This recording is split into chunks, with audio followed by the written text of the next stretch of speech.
Michael Wilson, Middlesex Disabilities head coach, joins us today. Michael, thanks firstly for taking the time to speak with us. Goes without saying, it's been a really difficult time for everybody, and I guess none more so than you and the Middlesex Disability squads who've been unable to actually train over the winter. How hard's it been holding everything together without you physically being able to get together with the players?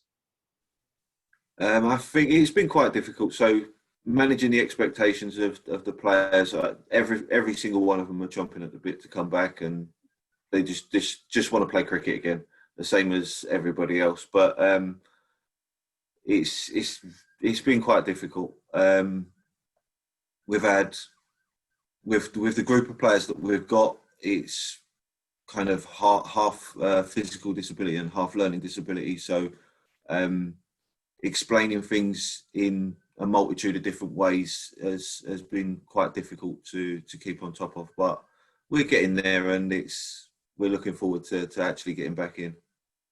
I guess much like we're talking on Zoom now, have you had any opportunity to get the squad together over the internet? So a lot of the guys go on, they've got the Facebook and WhatsApp and all that sort of thing. So they have their own kind of little groups around, and then I speak to the players and kind of just give them updates individually rather than as a group. I know for the players, having spoken to a lot of them, the involvement in the Middlesex squad and the friendships they've built up playing alongside each other, the social element of the game is so important for them, and it's had a huge impact on their lives. It must have been a really difficult time for them. Yeah, we've got some players that that find it very difficult in social situations. So having them become a part of what we call our Middlesex family is outside of that bubble. They're very uncomfortable, but inside that bubble they are very happy, and not having that has become a little bit difficult. But it's something that we're managing, and we look forward to kind of that all changing very soon, hopefully. Good to hear. Well, they're obviously, like you, will be very keen to get back into it. When they do come back, they're going to notice a bit of a difference. I mean, the game of disability cricket in the country has shown enormous growth over the last few years, and that's kind of helped shape a new structure for 2021. Do you want to explain to us what the landscape for the disability game will look like when we get going this year? Right, so there's been a complete overhaul of the whole disability game. So from Super Nines right the way through to our international players, there's been a huge change in every step along the way. So from Super Nines, which is the entry level into county cricket, it used to be a national competition. It's now going to be a regional competition with no national semis or final. Then you've got the what used to be called the Development 11 League, which is a competition that we won in 2016, 2015. That is now going to be called the Second 11 or Division 2. That will consist of two subdivisions. So you're going to have a North and a South, the same as the D40 League was last year, with the two teams that finish the two leagues will play in a promotion game to go into Division 1, which is where all of our first team play and everybody else's first teams play. Then you've got the Division 1, which is, instead of it being two leagues that then play a national semi-final and then a final, that's just going to be a league structure. So if you finish top of that league, then you are national champions. But it's not just confined to the teams that we've been playing in the past, which has just been the southern teams.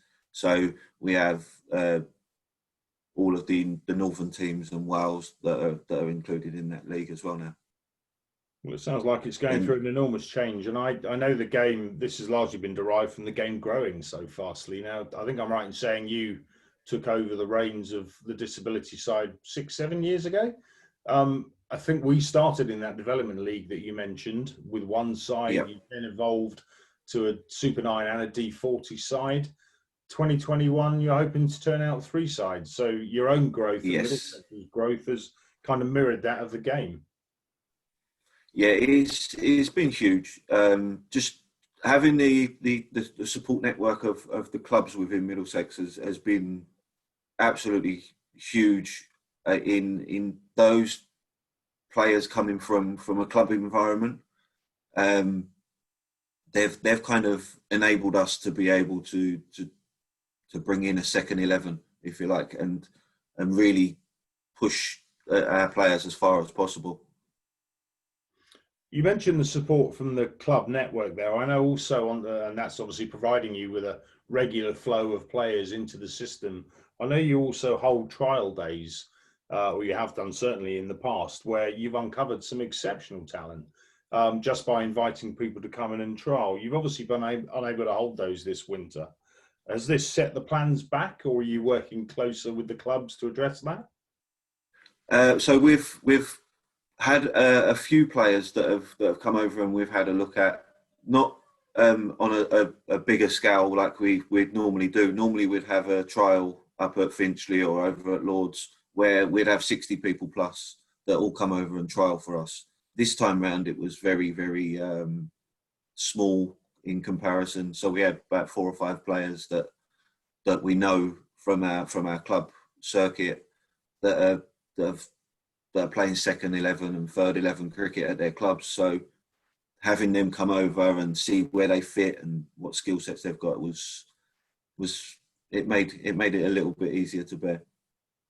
I'm sure. Aside of the growth you've experienced in numbers, we've seen an enormous increase in the quality of the sides at Middlesex specifically. We now boast a number of England players. I know we've got a number of England Lions players. You must be hugely proud as head coach to have kind of played a part in that pathway, getting young cricketers out of club cricket into the county side and going on to represent their country. Yeah, definitely. It's been huge. I'm massively proud of every single one of our players. They give 100% every time they step onto a cricket pitch, whether it be in training or in a game, and they just give everything. Having those England players it gives the younger players something to aspire to as well. We've got a very, very young squad. So having those England players as role models within the same team as those players, it plays a huge part. Absolutely, it certainly must. You, as head coach, obviously are aware of the breadth of talent you've got on your side. This is perhaps a slightly unfair question, but I guess it's hard not to ask to say without singling players out. But who are we looking at in 2021 as breaking through and the next one's on the rank to make that step up? Ooh. So I think that to answer this fairly, I'm going to go with 3 different players. So I'll go with a new player, a player that's been with us for a while, and then someone to look out for that is not maybe broken into our first team yet, but I don't think he's far off. So our new player is George Greenway. He comes over from the England Deaf team. So with the introduction of the deaf players into the disability game, he's a proven commodity at international level. So having him on board has been quite exciting for me as well. The current player that we've got has shown huge development over the last 12 months with his batting, accompany that with him being an absolutely fantastic leg spinner as well. Sam Kumar is also one to watch for the next season. And then our young player is Arian. He came onto the scene at the start of last year, and he just makes batting look so easy. He really does. He's going to be playing in our second 11 this year. That's good to hear. Expectations for the forthcoming season? You've got a wealth of talent there at your disposal. You must have some optimism, I guess, that there could be some silverware. Hopefully, there's something that everyone in sport aims for. So I think that's exactly where we're aiming for. But ultimately, I want to get the squad to just slightly better than they have been in the last couple of years, where we've missed out narrowly on the last day of the season. So I think we're not far off of the teams above us, but we can push them as much as we possibly can. And finally, Michael, I know you're always keen to get new talent into the side. Obviously, you're very fortunate, I guess, at Middlesex in that we invest in a very, very good disability structure, which allows you to get the best out of the players when you get them. But what message would you like to send out to any young cricketers that are perhaps playing club cricket or school cricket that aren't in our disability system yet and yet would like to get involved? We have a pathway that goes the same way as the professional game and the women's game. So we have opportunities for people that have never played cricket before that want to try it out in our Super Ones program. We have a kind of an intermediate level where we have regional clubs. Then we have our county set up for our more elite players. But it doesn't matter whether you play cricket for one day or one decade. We have somewhere in our pathway that we can fit you in and make sure that you enjoy the game but are challenged as well. That's so good to hear. Well, look, Michael, thanks ever so much for your time today. It's been really good catching up with you. Obviously, very challenging times, not being able to get with the squad, but I'm guessing that's not too far away. You'll have them at your disposal. When you do, we'll come up. We'll keep tabs on their progress, and we'll have another catch up with you once you've got the squad together. And all the very best of luck for the forthcoming season. Thank you very much.